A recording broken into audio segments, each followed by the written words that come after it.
NTRC এর প্রতিষ্ঠান প্রধান পদের এবং সহকারী প্রধান পদের ভাইবার জন্য ১২ থেকে ১৪টি বোর্ড গঠন করা হতে পারে। প্রতিটি বোর্ড সকাল এবং বিকেল ২ সেশনে ভাইবা গ্রহণ করবে এবং প্রতিটি বোর্ডে ৩৫ জন করে প্রার্থী ভাইবায় অংশগ্রহণ করতে পারবেন।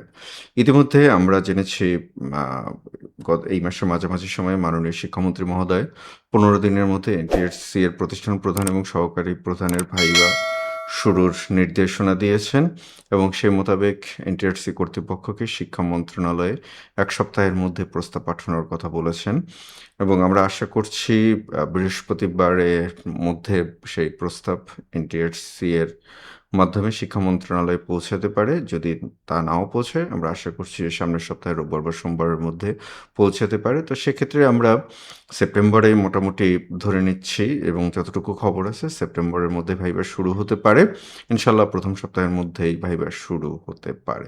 তো সবকিছু মিলিয়ে ভাইবার প্রস্তুতি কিরকম এবং কিভাবে প্রস্তুতি নিয়ে আপনি আপনার চাকরিটি নিশ্চিত করতে পারবেন? আসসালামু আলাইকুম। যে যেখান থেকে আমাদের এই ভিডিও দেখছেন, আমার পাঠঘরে আপনাদেরকে আরেকবার স্বাগতম। অবশেষে এনটিআরসির প্রতিষ্ঠান প্রধান এবং সহকারী প্রধানের ভাইবা নিয়ে বেশ ভালো কিছু খবর পাচ্ছি আমরা পরপর। তারই ধারাবাহিকতায় একটি খুব গুরুত্বপূর্ণ বিষয় সেটা হচ্ছে ১৪,০০০ প্রার্থীর যে ভাইবা, ১৪,০০০ প্রার্থীর ভাইবা কবে নাগাদ শুরু হবে এবং ভাইবা কিভাবে অনুষ্ঠিত হবে। তো যতটুকু খবর আমরা বিভিন্ন মিডিয়াতে যেটা পেয়েছি বা আভ্যন্তরীণভাবে বিভিন্ন সোর্স থেকে যেটা পেয়েছি, মোটামুটি খবরটা সেটাই। তবে যেটা বলা হয় নাই, আমি সেটা একটু বলব। তো যেটা বলা হয়েছে সেটা নিয়ে একটু কথা বলি। আমি আগেই বলেছিলাম এইচএসসি পরীক্ষা চলমান থাকা অবস্থায় ভাইবা শুরু হবে না। এর কারণ হচ্ছে যে ভাইবা কার্যক্রমে যারা আ সার্বিক কার্যক্রমে যারা থাকবেন, ভাইবা বোর্ডে যারা থাকবেন, প্রায় সবাই এইচএসসি পরীক্ষার কার্যক্রম নিয়ে ব্যস্ত। অধিদপ্তর ব্যস্ত, মন্ত্রণালয় ব্যস্ত। তো সুতরাং যেহেতু এখন পরীক্ষা শেষ হয়ে গিয়েছে, সুতরাং আমরা ভাইবার সময় পাবো বা ভাইবার রুটিন পাবো। তো সে মোতাবেক আমরা যেটা ধারণা করছি যে বা বিভিন্ন জায়গা থেকে যে ধরনের খবরগুলো পাচ্ছি আমরা, মোটামুটি আমরা সেপ্টেম্বর থেকে ভাইবা শুরু হবে এমনটা আমরা জানতে পারছি। আর এখন এই ভাইবাটি মোটামুটি আমাদের যে ক্যালকুলেশন দৈনিক ১২ থেকে ১৪ টি বোর্ডে ৩৫ জন করে প্রায় ৪৫০ জনের ভাইবা যদি গ্রহণ করা হয়, তাহলে সেক্ষেত্রে মোটামুটি আমরা আ সপ্তাহে ৫ দিন যদি হিসেব করি মোটামুটি ২০ দিন হিসেবে ১.৫ মাসের মতো সময় লাগতে পারে। এখন এইখানে একটা জায়গায় আমার একটু কনফিউশন রয়ে গিয়েছে যে ১২ টি বা ১৪ টি বোর্ড গঠন করবেন, তারা কি এক সেশনে ৩৫ জনের ভাইবা গ্রহণ করবেন? না সকাল এবং বিকাল মিলিয়ে ৩৫ জনের সেশন মানে সেশনে মোট ৩৫ জন গ্রহণ করবেন। এটা আমার হিসেবে যেটা হবে, যেহেতু সকালের সেশনে একটু সময় বেশি পাওয়া যায়, সুতরাং সকালের সেশনে হয়তোবা ২০ জন এবং বিকেলের সেশনে হয়তোবা ১৫ জন, এভাবে মোট ৩৫ জনের ভাইবা গ্রহণ করা হবে। তো ভাইবা একবার শুরু হয়ে গেলে যেহেতু প্রার্থীর সংখ্যা তুলনামূলকভাবে কম, কারণ এনটিআরসি এর তো প্রায় ৮০,০০০ ৯০,০০০ প্রার্থীর ভাইবা নেওয়ার অভিজ্ঞতা আছে এবং তারা সেই ভাইবা নিয়েছেন। তো সেটা একটু সময় লেগেছে। তো আপনাদের বেলায় ১৪,০০০ প্রার্থী ওই তুলনায় বেশ অনেক কম।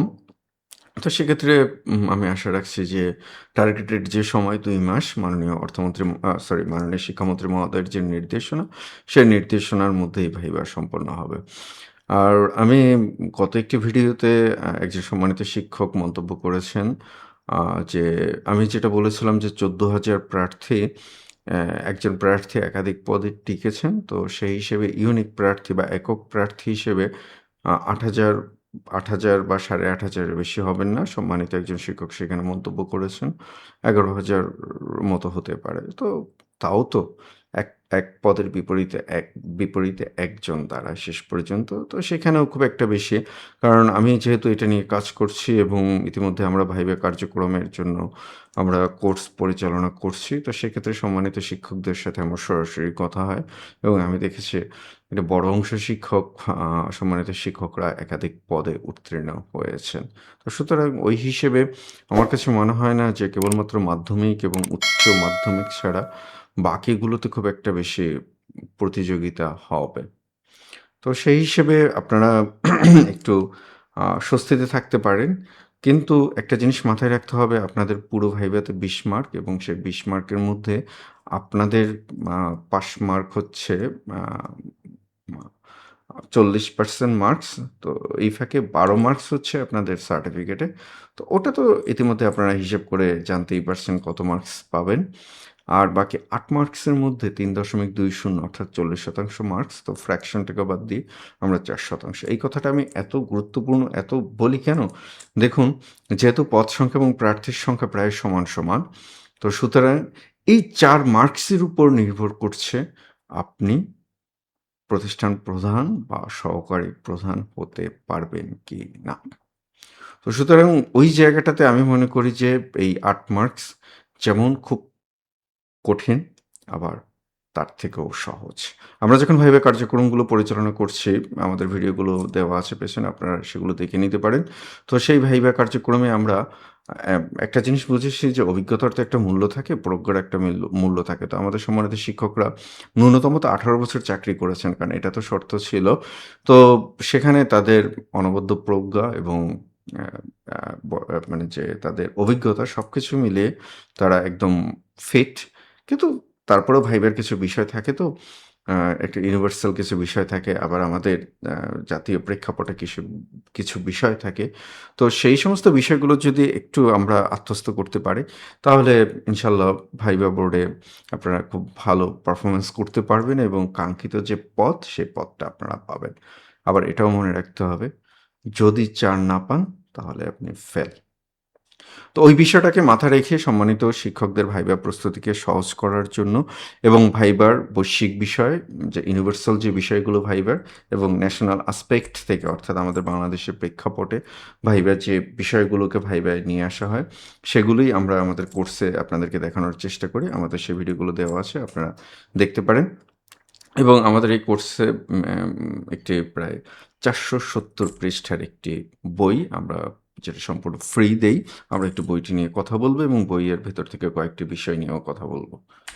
তো বইটি আমরা একটু দেখে আসি ভেতরে। তো আমাদের এই বইটির ৪৭০ পৃষ্ঠার, একটু আ বড় সাইজের। তো এইখানে এই ৪৭০ পৃষ্ঠার মধ্যে আমাদের ১০১ পৃষ্ঠা হচ্ছে বেসিক যে বিষয়গুলো, বেসিক বলতে মানে আবশ্যক যে বিষয়গুলো, সে বিষয়গুলো। আর বাকি ৩৭০ পৃষ্ঠা হচ্ছে সর্বশেষ হালনাগাদকৃত আ আ গেজেট পরিপত্র এবং বিধিমালা, যেগুলো আপনাদের জন্য খুব, খুব, খুব দরকার।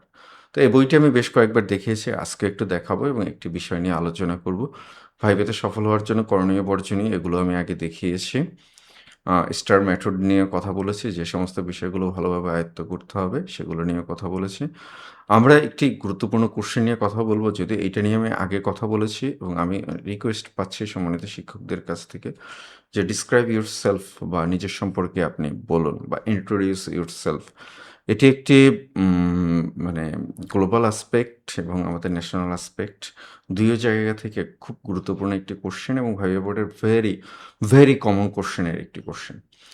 এখন বিষয়টা হচ্ছে যে ১ম কথা হচ্ছে যে আমি উত্তরটা কতক্ষণের মধ্যে দেব? আমার পরামর্শ থাকবে যে মোটামুটি ৬০ সেকেন্ডের মধ্যে যদি আমরা কমপ্লিট করতে পারি, এটা বেটার। এখন ৬০ সেকেন্ডের মধ্যে করতে গিয়ে আমি যদি রোবটের মতো বলে ফেলি, সেটা খুব একটা ভালো শোনাবে না। আর আমরা যদি লম্বা করি, তাহলে সম্মানিত ভাইভা বোর্ডের অনারেবল মেম্বাররা আপনাকে থামিয়ে দেবে, যেটা একটু আমার কাছে মনে হয় যে ব্যাড ইমপ্যাক্ট রাখবে। তো ডিসক্রাইব ইউরসেলফ এর আ আমি যেই জায়গা থেকে যেটা দিয়ে শুরু করব, ইংলিশ ভার্সন যেটা দিয়ে, thank you honourable board members for giving me the opportunity to introduce myself. I am, আপনার নাম বলবেন। For the past years I have been serving as an teacher অথবা যেখানে আপনি চাকরি করছেন। I hold a master degree in from, আপনার university থেকে বলবেন এবং আপনার সাবজেক্ট থেকে বলবেন। আপনার ডিগ্রিগুলোর নাম বলবেন। তাহলে দেখুন এইটাকে আমি সাজিয়েছি কিভাবে? এটা এটা এইখানে মনে রাখতে হবে যে আপনারা এন্ট্রি লেভেলের ভাইভা দিচ্ছেন না। আপনার পদোন্নতির ভাইভা দিচ্ছেন। ইতিমধ্যে কিন্তু আপনার একটি পরিচয় আছে। তো আপনি বয়স যখন 56, 57 বা 40 ক্রস করে গিয়েছে, সেখানে আপনিই কিন্তু আপনার পরিচয়। সাধারণত ওই বয়সে গিয়ে আমরা বাবার নাম, মায়ের নাম বলি না বা আপনারাও বলেন না। তাহলে আপনাকে যদি কেউ যদি জিজ্ঞেস করে আপনি কি করেন? আপনি কিন্তু আপনার প্রতিষ্ঠানের নামটাই বলেন। ঠিক ওই জায়গাটা থেকে আমরা এটা দিয়েছি।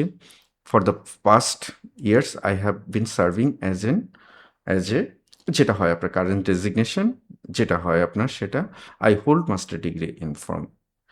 তাহলে দেখুন আমরা কিন্তু সর্বশেষ ডিগ্রিটার কথা বলেছি। কারণ এটা একটা কমন বিষয়। আপনি যেহেতু এতদিন চাকরি করেছেন, তাহলে আপনার যদি সর্বোচ্চ যে ডিগ্রিটা যদি না থাকে শর্ত অনুসারে, তাহলে তো আপনি ওই জায়গাতে আপনি জয়েন করতে পারতেন না।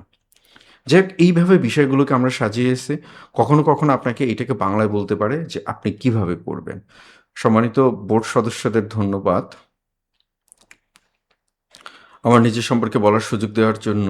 আমি আপনার নাম বলবেন। বিগত এত বছর ধরে আমি যে প্রতিষ্ঠানে কর্মরত আছেন, আমি এই বিশ্ববিদ্যালয় থেকে আপনার নাম বলবেন এবং আপনার বিষয়ে স্নাতকোত্তর সম্পন্ন করেছি এবং পাশাপাশি আপনি যে বিশেষায়িত ডিগ্রি যে অর্জন করেছেন, সেই ডিগ্রিটার কথা বলবেন। আমি দীর্ঘ কর্মজীবনে আমি কেবল শ্রেণীকক্ষে মানসম্মত, আসলে ভিডিওটা বড় হয়ে যাবে, যার কারণে আমি পুরোপুরি দেখালাম না। তো এই সমস্ত বিষয়গুলো, এই টাইপের আরও যে কোশ্চেনগুলো, আপনি কি এই পদের জন্য নিজেকে যোগ্য মনে করেন কিনা? তারপর হচ্ছে দুর্গম বা দূরবর্তী এলাকায় পদায়ন করা হলে যোগদান করবেন কিনা? এর পাশাপাশি আরেকটা কোশ্চেন করা হয় যেটা, যে আপনার সবকিছুই ঠিক আছে, কিন্তু আমরা আপনাকে নির্বাচিত করতে পারছি না প্রতিষ্ঠান প্রধান পদের জন্য। সেক্ষেত্রে আপনি কি করবেন? তো এই সমস্ত বিষয়গুলো আমরা আমাদের ভাইভায় যে সেশনগুলো আমরা পরিচালনা করি বা ভাইবার যে কোর্সটা আমরা পরিচালনা করি, সেখানে আমরা আ আ একদম মক ভাইবার মাধ্যমে এই বিষয়গুলোকে আমরা অনুধাবন করার চেষ্টা করি বা এই বিষয়গুলোকে আমরা কিভাবে ভুল ত্রুটি না করে কিভাবে আ একদম গঠনমূলকভাবে উত্তর দেওয়া যায়, সেই বিষয়গুলোকে নিয়ে আমরা আলোচনা করি এবং এখানে খুব গুরুত্বপূর্ণ বিষয়, মক ভাইভাতে একজন প্রার্থী অর্থাৎ আমাদের সম্মানিত শিক্ষকরা, তারা কিন্তু কেবলমাত্র ভাইভা প্রার্থী হিসেবে বসেন না। তারা কিন্তু মক ভাইভাতে দুভাবে অংশগ্রহণ করেন। প্রথমত তিনি একজন ভাইভা প্রার্থী হিসেবে অংশগ্রহণ করেন এবং দ্বিতীয়ত তিনি ভাইভা বোর্ডের একজন মেম্বার হিসেবে অংশগ্রহণ করেন। তো তিনি যখন ভাইভা প্রার্থী হিসেবে অংশগ্রহণ করেন, তাহলে তিনি তার ওই ভাইভা প্রার্থীর পারসেপশন থেকে তার ভুলগুলোকে তিনি বুঝতে পারেন বা সম্মানিত যে শিক্ষকরা ভাইভা বোর্ডের অনারেবল সদস্য হিসেবে থাকেন, তারা ওই বিষয়গুলোকে, খুঁটিনাটি বিষয়গুলোকে সামনে নিয়ে আসেন। আবার তিনি যখন ভাইভা বোর্ডের একজন মেম্বার হন, তাহলে তিনি তার অ্যাসপেক্ট থেকে, অর্থাৎ তিনি একজন ভাইভা গ্রহণকারী ব্যক্তি হিসেবে তিনি একজন প্রার্থী কি ভুল করতে পারেন এবং ভাইভা বোর্ডে একজন প্রার্থীর কাছ থেকে কি আশা করা হয়, সে সমস্ত বিষয়গুলো তিনি দেখেন এবং এগুলো আমরা বারবার রিপিট করি এবং ইতিমধ্যে আমাদের এখন ৫ম ব্যাচ চলছে এবং ইনশাআল্লাহ শনিবার একদম নতুন ব্যাচ শুরু হবে। সময় একদমই নেই আপনাদের। যেকোনো সময় ভাইবার তারিখ ঘোষণা হতে পারে এবং খুব বেশি সময় পাবেন না। তো আমাদের ভাইবা ক্লাসে ৭ টি ক্লাস এবং এই ক্লাস আপনি বাংলাদেশের যেকোনো প্রান্ত থেকে অংশগ্রহণ করতে পারবেন। কারণ আমরা Google Meet-এ ক্লাস পরিচালনা করি। ফলশ্রুতিতে এটা তো যেকোনো অ্যান্ড্রয়েড ফোনে থাকে। শুধু লিংকে ক্লিক করলেই আপনি ক্লাসে জয়েন করতে পারবেন।